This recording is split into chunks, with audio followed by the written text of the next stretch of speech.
Removing a green screen can be a very simple or extremely painful process. In part 1, we're going to look at the ideal situation where our green screen is perfect. That way we can go through the individual steps that are necessary to remove it. In part 2, we're going to look at an image with a real green screen, and we're going to see that wrinkles as well as lighting are going to drastically affect how we actually remove the green screen itself. So remember, this is a process. There's going to be lots of trial and error.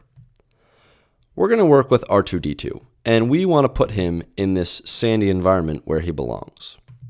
So, how do we remove the green screen? First, we're going to go up to Select, then we're going to go to Color Range. If you notice, we have an eyedropper that appears, and this color range box.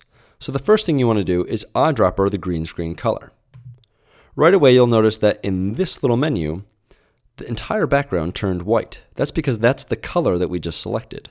R2 is in black because obviously he is not green. We have this thing called fuzziness. If I turn it all the way to the left, notice how pixely and fuzzy R2 gets. If I turn it all the way to the right, notice how crisp he gets.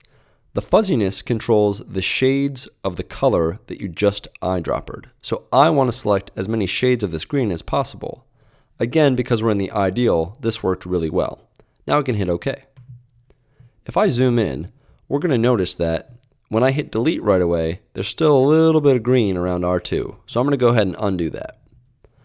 I'm going to click Select, Modify, and Expand. Now there's no magic number, but I found that expanding by 2 pixels works really well. This is going to be different though, depending on how big your image is. And again, if we zoom in, we'll notice, wow, a lot of R2 is getting selected that we might accidentally delete. But overall, it's going to look okay. Before we can hit delete, we're going to do one more thing. We're going to go back to Select and down to Refine Edge.